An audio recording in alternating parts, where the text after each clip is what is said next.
He does myofascial release.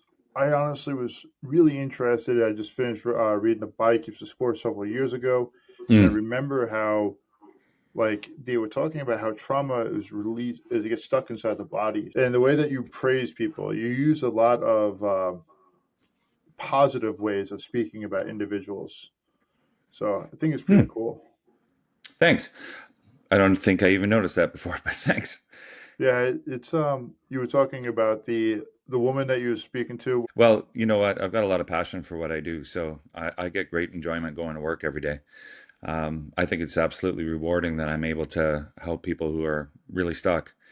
And for my part, right, like I'm not the be all and end all of anybody's healthcare, but I can tell you right now that I'm a pretty good link in the chain. And if I can recognize that it's not me that they need and they need to be referred out, then I've got a really good network of people I trust to do that.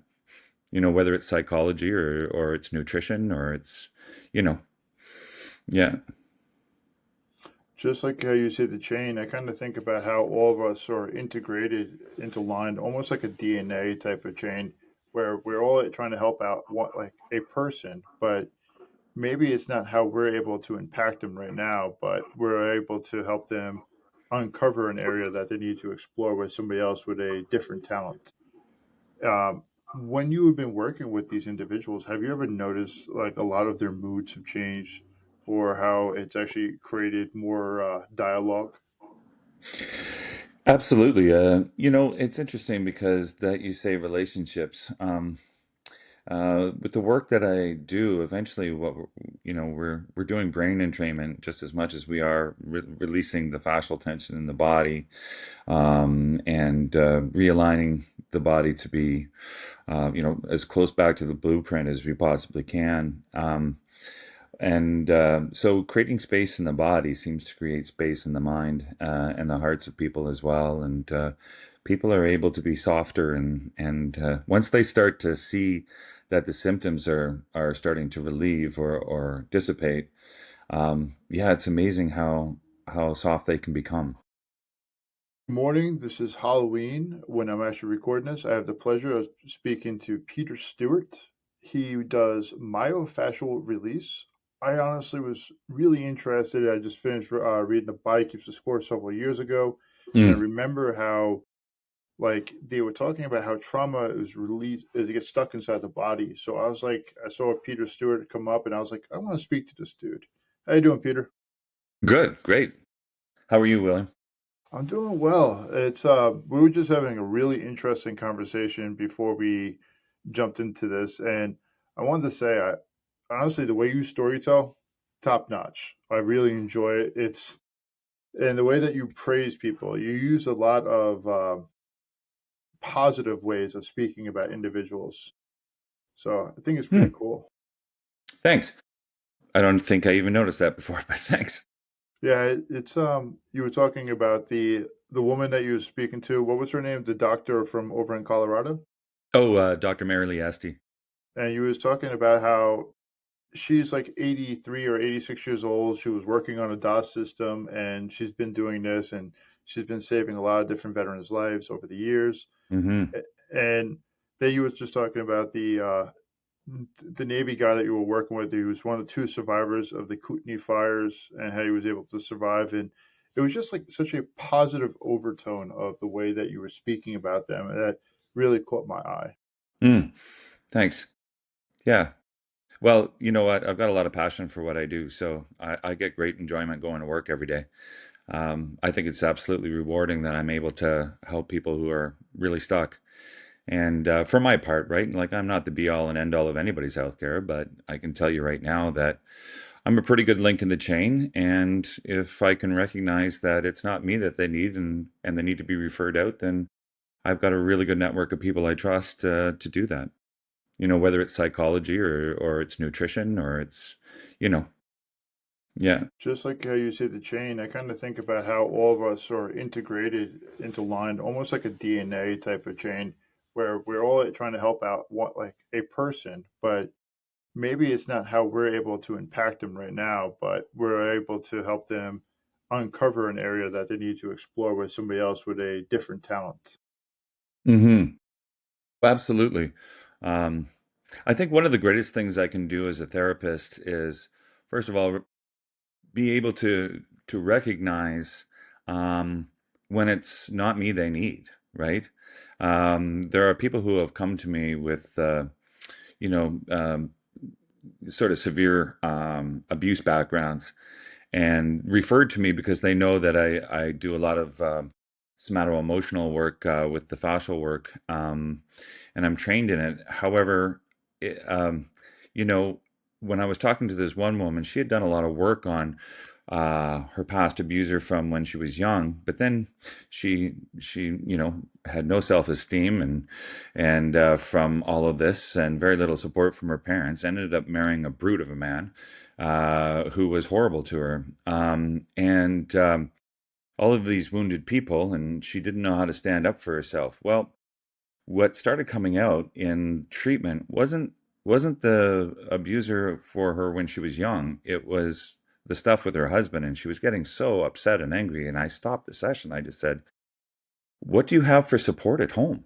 And she said, "Nothing. I live with my dog." And I said, "Okay, we can't continue this. There's too much that's going to come up without you getting positive support when you go home." And the statistics that we used to keep at Myosymmetries, the chronic pain research and treatment facility I used to work at in Calgary, would say that people who don't have support, it would take them 3 times as long to go through our program as somebody who did. And there's too much triggering that can happen. So I wanted her to go back to her high psychologist who did such good work with her to begin with on her first abuser, to work through her husband's stuff before we even went any further. So there's a link in the chain for everybody. And for those people who tell me, they eat healthy, but they drink, 6 Diet Cokes a day and et cetera, et cetera. I'm like, you need education and support. So as a therapist, I'm asking as many questions as I possibly can to try to figure out, why are you at my door? Because you've been passed around quite a bit now. Someone's referred you to me because I work with chronic pain, and I got to figure out why you're stuck. Because if the body is a self-correcting mechanism, what are we missing? And it could be very much that past trauma. There's a lot of it. Do you ever actually find with some of the patients that you're working with, because all of our homeostasis can be actually altered, and if we've been living in chronic pain for a while, like, do you ever actually see them actually having those type of releases, but their bodies keeps trying to go back to being all cramped up or locked up? Um, yeah. So emotional release isn't the be all and end all of somebody's release of trauma either. When I look at a body, I'm looking at a cumulative trauma. So that can be somebody's physical trauma, could be a car accident, could be a slip and fall, or they're one of the horsey people. And those people are usually like, "Well, I haven't really had that much happen to me," and I'm like, "But you've been into horses for years and years." "Oh yeah, yeah, yeah, I have a horse." "So you've probably been bitten." "Oh, well, yeah." "You've probably been stepped on." "Oh, well, yeah." "You've probably been thrown and had a concussion." "Well, yeah, I guess so."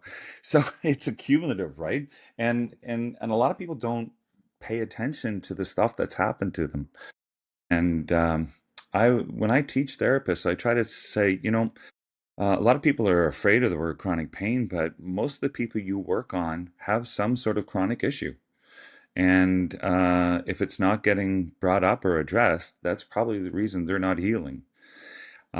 Case in point, I had a guy the other day who came in for a shoulder injury that just wasn't seeming to, kind of plateaued on him, and he wasn't getting where he wanted to be with it. And he, he was gonna get ready to, while I did my assessment for him, my postural assessment, have him standing and take a look at what's going on. And he bent over to undo his shoes, and he grunted and groaned. Right? He was like, "Oh," and I'm like, "What's going on there?" He goes, "Oh, that's nothing. That's just." And I'm like, "So what happened? Um, some sort of injury?" And he said, "Well, I was playing rec hockey and you know, fell into the boards awkwardly and 10 years ago. It's never quite been the same. Oh, and yeah, that's something I need to know, right? Because if the pelvis gets altered, um, everything's going to be altered. So there are certain places you want to look as a therapist, but also people just don't associate with a lot of their trauma. After a while, they dissociate and they're like, okay, well, I'm not thinking about it anymore. But have altered your life. Maybe it's your gait, maybe it's how you bend forward, maybe it's just, the activities that you don't do that you used to do. So, yeah, there's a lot of information to be gathered in that first session. It's definitely an area that people overlooked, and the way that I look at when your body's in pain, it's just another layer of, hey, my tolerance of how I'm able to can deal with somebody else's stress for that day or continuous. And if I'm always like very ornery because it hurts to walk, it hurts to move, it hurts to breathe, it to me, I feel like I'm not going to be as pleasant of a human being that I could be around, and how that impacts relationships with other people. Um, when you have been working with these individuals, have you ever noticed like a lot of their moods have changed, or how it's actually created more dialogue? Absolutely. It's interesting because that you say relationships. With the work that I do, eventually, we're doing brain entrainment just as much as we are releasing the fascial tension in the body, and realigning the body to be, as close back to the blueprint as we possibly can. And so creating space in the body seems to create space in the mind and the hearts of people as well. And people are able to be softer, and once they start to see that the symptoms are starting to relieve or dissipate, yeah, it's amazing how soft they can become. Um, and it's funny when you're saying relationship, the first thing I thought of was how often a spouse does not understand what their partner's going through. People in chronic pain, again, that invisible disability, you don't see any bleeding, they don't have to be limping all the time, et cetera, et cetera. But even if they were, you know, uh, after a while, there's fatigue by the spouse and support fatigue, right?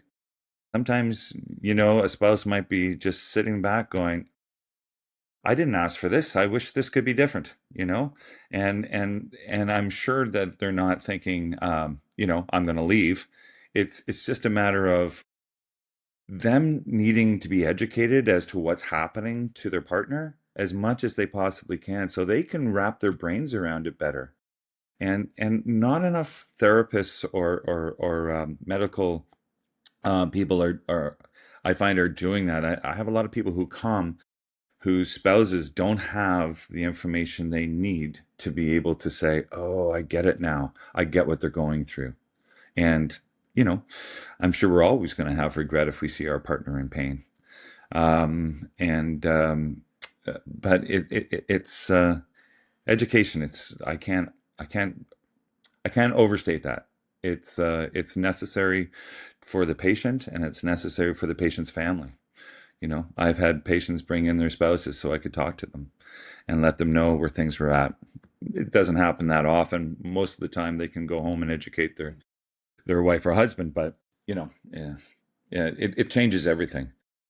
In fact, there was a new, fairly new book out right now called The Expectation Theory. I'm not sure if you've seen it, but the science behind it is basically saying if you have an expectation, if someone's giving you an expectation of something, your ability to achieve that expectation increases dramatically. So, and I believe that's part of the key of what I've done over the years is educate my patients to say, this is where you're at, and this is what we need to do to help you get out of it, right? And you and I are doing this together. This is not me working on you. This is a journey that we're taking together. Are you still interested in what I have to offer? So it's all about choice too. Hmm. It's interesting how you talk about partnership, because what I've seen is like And I'll tell you my own journey of trying to get mental health in other areas. It's I come to you, I want you to fix me. But I realized from my mental health journey, which was you were able to give me a mirror of what's going on. When I go to see a chiropractor, they say, "Hey, I can help adjust you, but are you stretching? Are you doing this? Are you doing that?" Because your body's just going to want to go realign back to where it is. And I think it's awesome that you're talking about how is a partnership on the person's recovery. Yeah, I can't see it any other way. Um, and that way they have responsibility and I have responsibility. And it doesn't come, my program doesn't come without homework. And, I've had a lot of therapists over the years say, how do you get your patients to do the homework that you ask of them? And I say, well, I just put it succinctly. I said, you know what? If you want to get out of here faster, do the homework and it'll speed things up, right? You'll spend less money on me and more time out doing what you want to do. So most people can wrap their brain around that and go, yeah, okay, I'll do it. Yeah, I love the buy-in thing. It's so I work for the VA right now for the next 2 months, and then I'm going to be leaving. And one of the things that I think about my role as a peer specialist is a force multiplier. And one of the areas that I really try to preach to the people that I'm working with is, hey, if you're going to go try something new, you might be just surviving it. Well, if you write about it, if you do your homework on it, you're reliving the event, but from a safer place. And you're able to now start challenging your belief systems of where you're at then, now to where you're at, and how, what did you see? What did you smell? What did you do? And I believe homework is important in all aspects, even though when we were kids, we were taught homework, oh my God, this is so much. But it's actually one of the best ways to be a reinforcement to helping a person succeed. Absolutely. And helping the nervous system on a daily basis work toward the releases that are needed and increasing the range of motion and the strengthening aspects of it. All of it, really, we're trying to get the nervous system to stop saying, you know, this I'm really stuck and this is me. And so the brain wakes up and you wake up in the morning and your feet hit the ground, your brain goes, oh, we're standing, tighten everything up. Oh, we're sitting in the task chair. Let's get into our posture. You know, these are just the patterns that happen over time. And the nervous system just like, well, we're tightening all these areas up because that's who you are, because that's what you Hmm. do on a regular basis. So again, it's just as much a brain entrainment and changing, getting new neural pathways to different positions that I'm able to put people in for a time, and then they have to come back and we'll do it again and we'll do it again. I always tell my patients it's a slow, steady increase that we see. Um, Sometimes I'll draw a graph for them just to give a realistic idea, to their timeline as to how long it's going to take and what it's going to feel like. Because, you know, if you have that horizontal line and the vertical line is always going to be how good you feel moving up the scale. And then that horizontal line is always going to be the time. But if you come in somewhere around here, you're going to move up the scale and then you're going to crash a little bit. You're going to move up, you're going to crash a little bit. It's the nervous system trying to figure out what's going on here and then accept the information, make some changes, not be too happy with it, and then move on, make some changes. There's no steady straight line up to health or better health. It's slow, and I say it's slow because the brain can only handle so much change in any one given session. So anybody who has a miracle leap forward. What we came to understand at the chronic pain clinic is that's more than likely not going to hold, Hmm. right? So it's the small incremental changes over time that lead to permanency in the brain and in the nervous system. Yeah. So the I wanted to go to something that you said before we jumped on is, can you tell me like a story about one of the guys that you worked with that had like say you could say one of the things I was looking up was how this helps PTSD, how this has helped out other people with PTSD or any of the patients, like maybe that Navy veteran that saw the fire or it was experienced a fire. You don't have to give any names. Yeah, no, this is, well, I'm sure anybody can Google it if you wanted to, but the HMCS Kootenai was on exercise outside of England when the engine room blew. And everybody was on fire in the engine room. It was pitch black, and they're losing pieces of themselves trying to get up those hot aluminum stairs, which they don't use anymore, and get himself out onto the deck. The only two of them made it. And he had 60 degree of his, or I should say, yeah, 60% of his body with third-degree burns. They had to build his ears back and his nose and eyelids, things like that, right? Like things you don't even think about. And you're burned inside too, right? So, trachea, esophagus, that kind of thing. And he had severe PTSD, but was sad was he didn't get treated well afterwards. I mean, and this is all fairly well documented at this point, but uh, Canada was basically saying, okay, so that didn't happen. And, and he then began a fight to try to get treatment. And back then, you didn't want to be a sick bay ranger. You didn't want to have to admit that you were in pain. So he just sucked it up. In fact, he went from being on a destroyer to becoming a submariner. And what a horror stories he has of that. PTSD, oh my heavens, like so much of it, and no help. So when he finally came to see me about 15 years ago, maybe it was, yeah, about 15 years ago, maybe 17 years ago, I started doing this work on his body and able to help him function better because the burns were basically, melding his soft tissue. Like he had very little thumb movement and couldn't supinate his arms and his forearms. So things like that, and the donor sites so itchy and painful at times. And I mean, so getting relief from the fascial work that I was doing made a huge difference for him in his outlook, et cetera, et cetera. Now his only way to deal with this back in the 70s, because no one was helping him, and he got a diagnosis before PTSD. The diagnosis was psychoneurotic. Um, and when I saw him, he still had that on his file. So I said, well, we've got to get you see you to a psychologist so you can get that written off and call it PTSD. And that's he was so relieved in not having that psychoneurotic label, which is crazy. But I guess that's just the way it was back in the day. And his only recourse was alcohol. He was a massive binge drinker. uh, you know, he would say that I'd come home, but I wouldn't go. I'd come back to Halifax, but I wouldn't go to home for 3 days because I'd need to be out with the boys, just getting absolutely loaded before I could go back home and face, because he was just so messed up.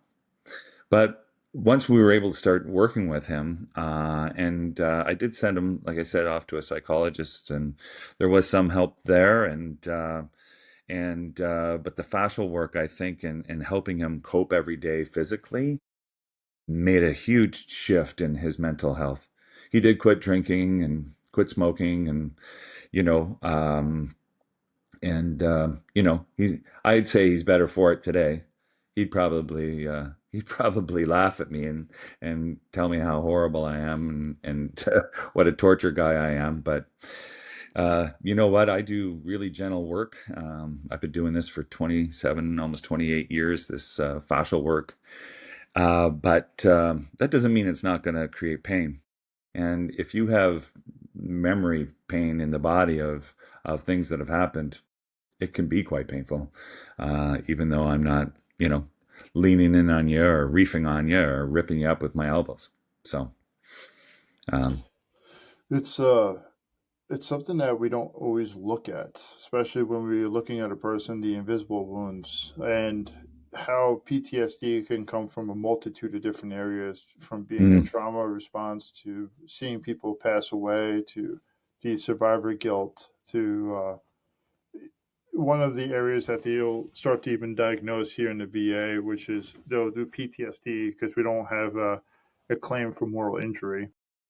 And the haunting. And if you have this type of physical feature of looking at yourself and you know that you're not always the same, you are biologically the same person, but now I have donor parts of me, or I have reconstruction parts where it's like it doesn't feel like I'm in my own skin.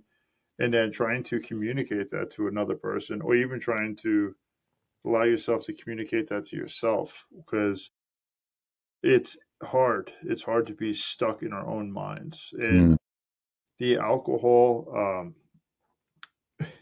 at least here in the States, and I believe in certain parts of Canada, it's probably like this too, where alcohol is heavily celebrated from happiness to sadness to grief to other areas. And if we're not able to get treated or we're not able to articulate what we need, alcohol is one of the best ways for us because we can't get prescribed something. We don't have to talk about something.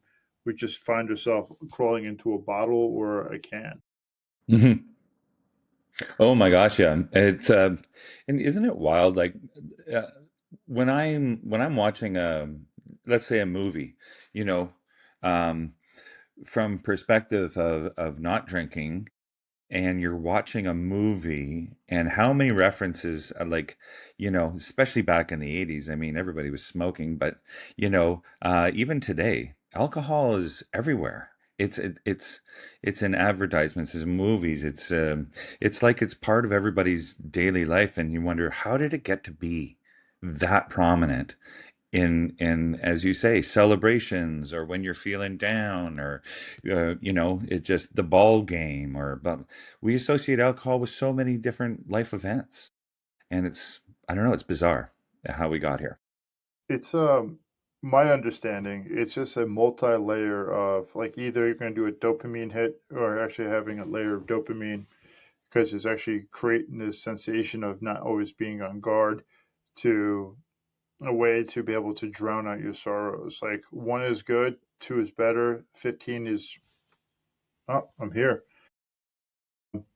In Montana, I was just hearing about how they are actually looking at, or some people are proposing putting THC into their drinks and having THC infused drinks so Mhm. that they can sell it at a place. And then you're like, I'm like, wow, do we always we need to sedate ourselves, or do we need something else so we can actually not wear a mask so we could be able to be present? Mhm. There's a lot of numbing out, and we already have those drinks in Canada. I mean, I mean, weed is legal. In fact, Veterans Affairs Canada has organic weed program, for marijuana program for their vets. It doesn't really take much to apply, really, I don't think, and get approved. But there is a process to get that approved. But my Navy guy, he's well, this particular Navy guy from the Kootenay, he he's tried the opiates, he's tried the non-opiates, he's tried to handle his pain. And he doesn't smoke, and he never did smoke marijuana or anything like that before. So he has a woman who makes cookies for him, and sativa, or sorry, yeah, did I say that right? So Sativa. sativa is a stimulant. Indica is this. Remember, it's indicouch. It's more of closing off the mind. Sativa is giving you more of the energy. Yeah, he can't, and yeah, he can't have anything with CBD in it of any count, because his throat will swell up. There's a lot we don't know about marijuana yet that needs to be explored. But he ingests the cookies so he can try to sleep at night, and that's all he's got left. If they're not going to work, yeah. And you know what? Just to touch on what you were saying, alcohol and drug use, or whatever your dopamine hit is. You know, for years I just heard people, panning these poor people who are needing to go to the bottle, or needing an opiate, or drugs of some kind, and admonishing. And it's so weird, because what I've come to find is that's how they're hanging on. I mean, these people are barely hanging on, and they're really brave souls to try to stay here. Otherwise, they check out. And we're trying to find and buy time for them to not check out and try to make a difference so they can get the help they need and stick around, because I'm sure there's a heck of a lot of people who'd want them to be there. So I, I always hate it when I hear people saying, "Oh, they're a druggie," or "Oh, they're an alcoholic." Well, do you have any idea what happened to them in their life and how their brains can't handle that? I'm glad that nothing bad has happened to you, but let's not judge, shall we? Right? This is It's really e- important. it's It's mental e- health. It's a mental health problem. it's It, easy to be on the one side and judge another person based off of their behaviors. So I've had the pleasure of working in a substance use disorder program, and I actually say a pleasure because the individuals that I have a chance to talk to, they already feel judged. They already are being charged by a court. They're being really beaten down, creating a hard time to be able to communicate. And individuals do not understand the trials and tribulations for them to actually get back on their feet. And it's easy to say, oh, you're a meth head, or you're an addict, or blah, blah, blah, blah, blah. But at the same time, it's like, are we willing to have that dialogue with them? Are we willing to build a bridge? Mhm. And so the reason I started up this podcast is not about always about substances, but it's about building bridges. Like men, they have the highest rates of incarceration, they have the highest rates of completing of suicide, they have the highest rates of substance abuse. And when I look at this, and not to get over passionate about it, but it's when I look at this, how do we help people build bridges? I don't care if it's actually talk therapy. I don't care if it's actually people doing sweat lodges. I don't care if it's X, Y, and Z. I want to help people be able to realize that they're not alone. Where my father was a Vietnam vet, my grandfather was a World War II vet. Other people have heard this before, but at the same time, we had these guys that were, they'll say they were beating their wives. Where was the people saying, hey, what is going on? What is the behavior that you have been created? Why are we choosing to go to substances? Oh, it's easy.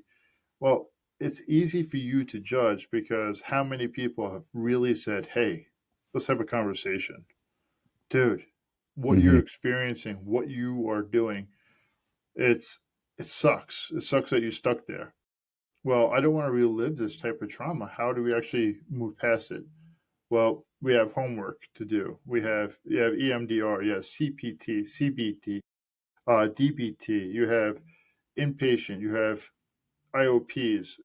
The acronyms go on and on and on. And Mhm. Mhm. but to go back to the substance abuse, what I've noticed is it's masking an underlying problem that is so sometimes it hurts so bad to be able to even talk about. Yeah. Um, in for me, like when I see this in Canada,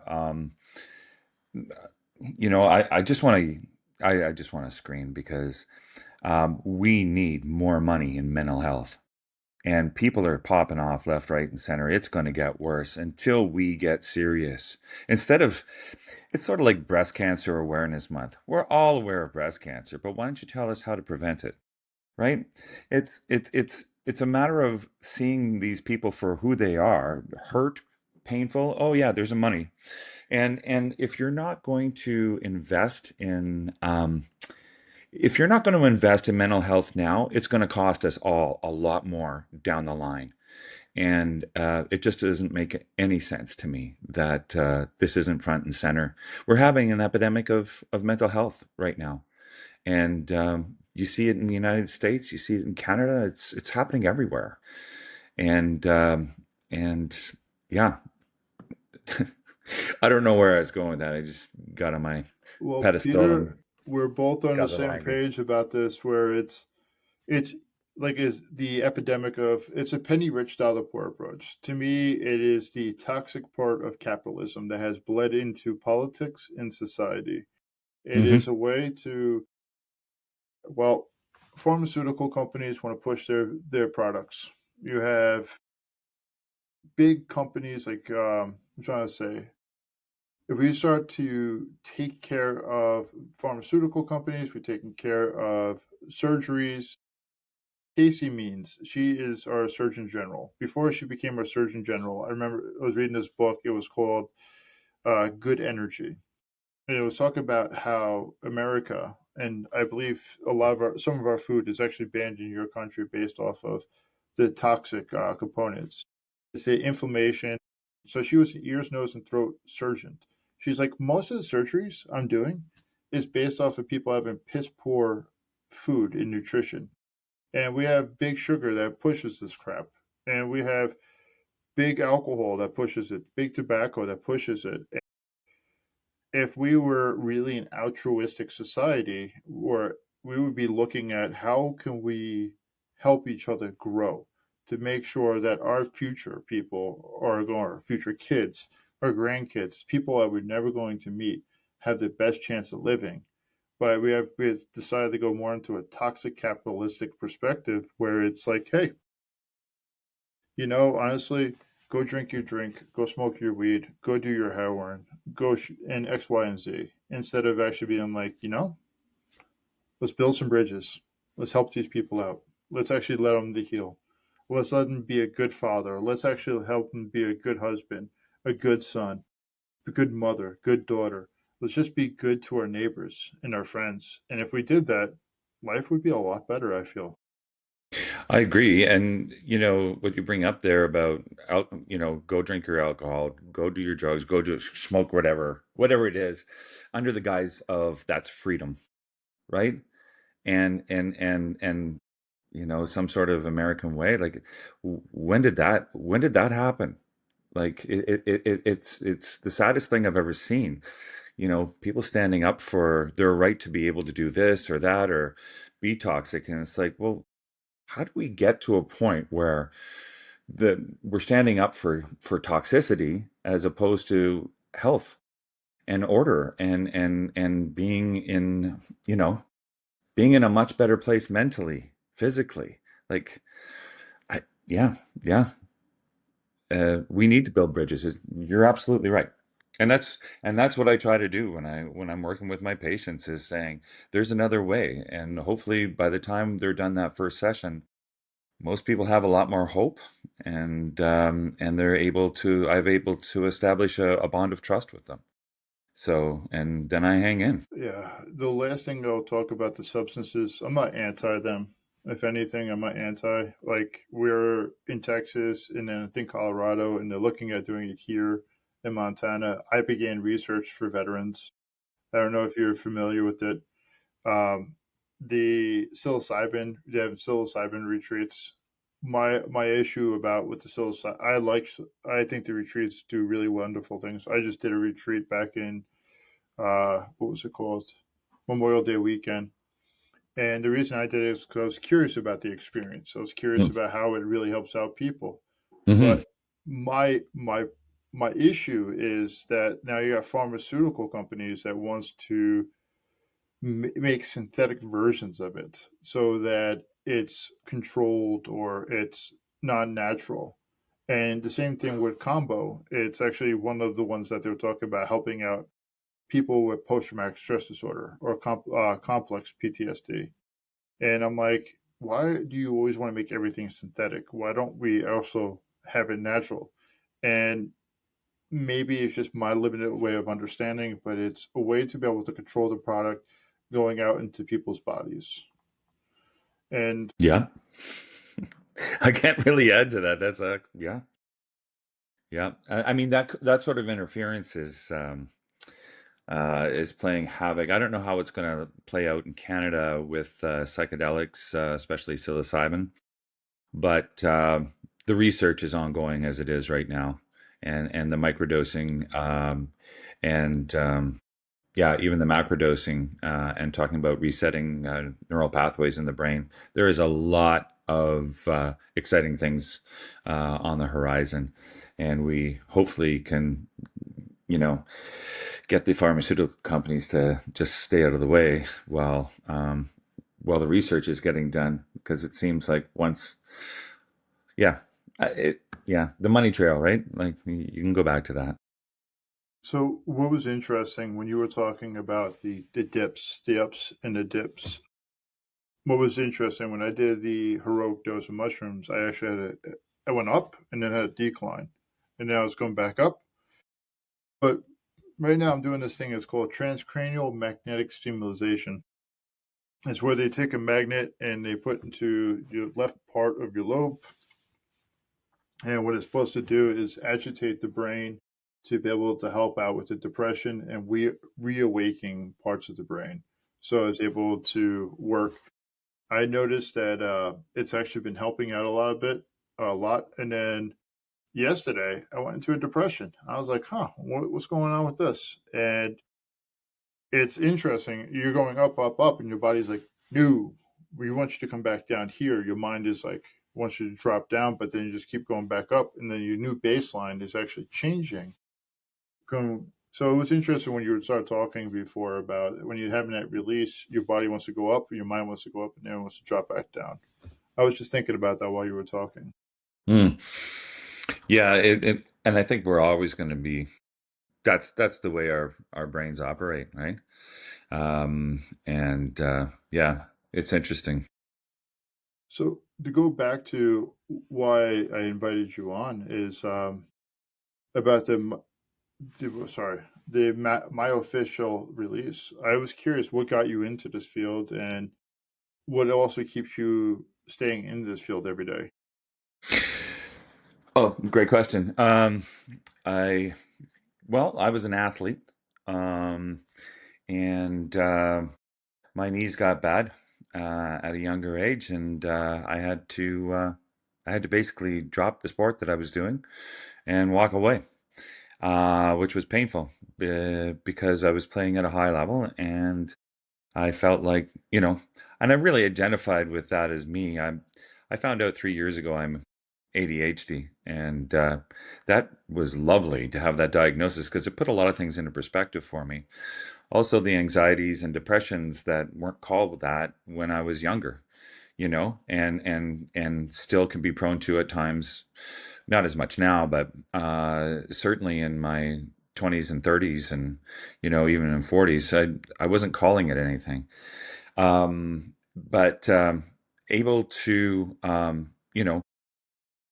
when you're told your whole life that you need to try harder, you know, and you try to explain that, well, yeah, I am working hard. That book assignment, I have to read each page 3 times to figure out what's going to stick. It's not like we didn't try hard. But that's kind of the attitude that I grew up with. I'm a bit of a slacker. So being good at sports was awesome, because it created a new identity for myself. Okay, I'm not the scholastic. I'm the sports guy, and when that gets taken away, you know, uh, you can be in real trouble and you don't even know it. And this can be a story that equates to anybody who loses, sort of their identity of who they are. And I realized one day I was sitting outside the steps of my house, and I had put both my girls were young, and I had put them down for a nap in the morning. I was having a coffee and a cigarette on the back steps of my place, my condo or townhouse, and that's when it hit me. I was like, what am I doing? I don't smoke. And the last 5 years just came sort of rushing in towards me. And I was just like, oh my, I am so depressed. I had no idea. I was just doing, doing, doing, doing, trying to fill the void and not looking at how I had attached myself to being this athlete. And now I can't be that anymore without being in a lot of pain. Um, yeah, I lost myself. and I had to find myself again. So I was doing all this work as a massage therapist in Calgary, and with a lot of athletes in the city and whatnot at the time, and um, I was just trying to hang on to that piece a little bit longer, and then a few things happened. One, I started to get a psychological aversion to having oil on my hands as a massage therapist. I was toweling off all the time. I was very uncomfortable with that. And I was like, I think I'm going to have to find a new profession because I wanted to help people still, but I didn't know if this was going to be it. Then I had a woman come in who had been motor vehicle accident 3 years prior and had seen a number of people, and I wasn't getting very far with her either. And I thought, well, you know what? I'm just going to give this woman the best massage ever. And I'm going to make a change for her. And I did. I threw out all the stops and she got off the table and went, wow, that was amazing. And then I feel really good. And I was like, yes, finally. And then she came back a couple days later and she wasn't registering what I had done previously. So I went fishing. I'm like, so, and how did you feel after I worked on you? That's. And she went, oh, I felt really good. Right up until about supper time. And then the pain just came out. I was like, ugh, what am I supposed to do here? I'm not having much of an effect on chronic pain. And since I started working part time at this chronic pain research facility, I'm starting to see more and more of these people. So I thought I might go be a physio or a chiro or something. And my friends already and who are physios and chiros are like, no, no, no, no. You already know what you need to know. It's just you got to find a different way to apply it. So I got this myofascial release treatment from a couple of the therapists at Myosymmetries, and it was so significant of a treatment. I was felt so much shift in one treatment. I thought, oh, I got to go do this, and that's what I did. I took off and started learning it. Took courses and became an instructor for it for one of my teachers, and so I was spending quite a bit of time in the U.S. Doing this stuff, and then took it back to Calgary, and I never looked back. And so now I teach therapists how to do this and how to approach patients from this perspective. So that's and why do I like it? Because I affect change where people hadn't been able to affect change before, and and it's just lovely to see people shift. Right? That's super rewarding. How does it feel to be the person on the other side, training people to do the things that you enjoy and to get the aha moment? You know what? I just wrote a new course and put it on this past weekend. A 1 day course just called "The Art of Myofascial," Light Touch Myofascial Release, and I had an overwhelming response to the course. I had to hire out for TAs to help me with the course because there were enough people that wanted to be there, and the accolades I've been getting all week from them applying these what are fairly basic starting techniques to the patients that they've had sort of longer standing issues with about trying to move them forward. Yeah, there's a lot of accolades came in to say this really works. This is amazing. So that's all the reward I need. It It's almost fantastic. sounds like it's surreal to you. At least that's the voice inflection I'm picking up. It's kind of surreal. It is. I don't work hard. I barely work at all. This is a very gentle touch. I don't put a lot of, physical effort into it. Where massage, you're pushing tissue, and if you're working on athletes, you're pushing a lot of tissue. It's hard on the body. And this is easy on the body, and I get to see the shift and change, and hear people for almost 30 years now tell me what a difference that's made, and you know, yeah, yeah, it's been great, very rewarding career. So, what message do you have for people that are looking for myofascial or people that don't know about it? And then the second part to it is, what is your message about building bridges and really getting a chance to, going back to the previous conversation that we just had, about getting people to see individuals for who they are and not just the symptoms. So that's my philosophy. So when I'm teaching therapists, this is what I'm trying to get across is when somebody comes into my office for that initial visit, we're treating the whole person. They are the living history of every trauma that's ever affected them, physically, mentally, and emotionally. And if you've had physical trauma, then there's an emotional and mental attachment to it. Tell me there's not, right? Like, you know, if you sprain your ankle, you have an emotional connection there. It hurts, you're unhappy, you know, it's you can't have you can't not treat the whole person in the fascia because fascia is ever present everywhere in the body. Like it's three-dimensionally everywhere. It gives structure to everything. Eh, how do I go on about this? It basically, the leading researchers on fascia, who are all, mainly physiatrists, medical community people themselves from around the world, there's a push on now to say that fascia is the largest organ in the body because it's connected to itself completely from head to toe, back to front, from a cellular level to the macro. So it is, and well, latest research from one Dr. Robert Schleip, who is pretty much in everybody's book on fascia, did a study to discover that fascia is also the largest sensory organ in the body, 250 million nerve endings. And the response that comes from treating a system where, if you sprained your ankle, could have that gait might have affected your knee, can affect your hips, can affect all the way, if your hips are out, it can affect all the way up to the jaw, right? And the neck. And so for me it's playing detective in that first session and trying to figure out what's been missed, what questions do I need to ask these people, and then what's my game plan moving forward, and get them to buy into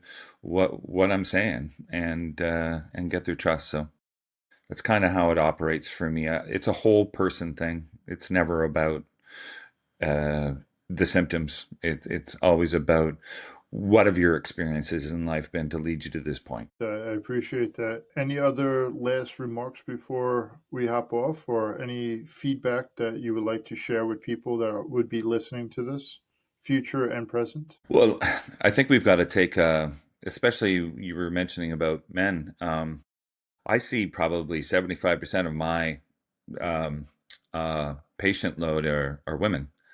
Women tend to come in when they have issues, and tend to say, "Oh, I want to get this done, worked on, because I don't want to feel like this." And men tend to hang on to it for a long time before they come in, and then they're really behind the eight ball. I mean, it takes quite a while for some men to come around, because they just either didn't want to admit to it, or I grew up as a you know you we were daredevils as kids, my friends and I, and you go flying off your bike handle and you know embed yourself with a bunch of stone on the road, and, and come away bleeding, and then don't cry, right? Don't cry, right? You start sniffing and your friends come around, oh, come on, you got this, you can all, right? It was like a little band of brothers that just walked around going, no, no, no, don't cry, don't do it. We've got it. You got this. You got this, right? You learn from an early age as men not to give in to your pain. And I'm just that's crap. You listen to your body, listen to it, and abide by what it's asking you to do. It's important. And get help sooner than later so it doesn't take forever. And your quality of life, it's important, you know. Drop whatever it is that's telling you, you know, that you don't need treatment, because it's not your friend. I totally agree with it and everything that you just said. It's pretty much the same message that I've been using. And Peter, I will say it's just been a pleasure to talk with you and get to know you. And I do miss those East Coast trees over there. The Nova Scotia. I grew up in Long Island, New York, and I Oh, do. Yeah, so my mother, she was born in Ontario, and What Yeah, part of Ontario? Ottawa. Ottawa. Okay. I grew up about 4 hours west of Ottawa in North Bay. Do you know the name Peteron? Oh, there's a lot of Perons. They had Andre Ribert that was up there, and my grandfather's name. His name was Alfieri Peron, and he did heavy Wow. equipment. Oh, wow. Yeah, Interesting. Yeah, yeah. Yeah, I grew up in a very francophone community, so there were Perrons, and I think we had a Perrons hardware at one point. So, but yeah, a lot of French, and but yeah, this no, yeah, we're right behind me. I don't know if you can see it, but we're in the grip of Melissa right now, Hurricane Melissa. It hit us as a tropical storm, but it's just windy. We're going to get about 80 millimeters of rain today. But that's what it's like. You know that from Long Island.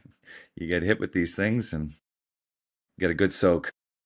yeah. Because over here in Montana, I think wow, it was actually interesting this year. They had it for about a day and a half of rain. Being on the East Coast, it would rain for like a week, and I'm like, oh, this is just normal. And I actually started missing the rain, but the things that we start missing. Peter, I appreciate your time. I look forward to chatting with you sometime soon. And you have such a positive outlook on this, and I'm glad I had a chance to talk to you about this area and learn a little bit more. Well, absolutely. It was great chatting with you, William. And I hope you continue this. This is fantastic.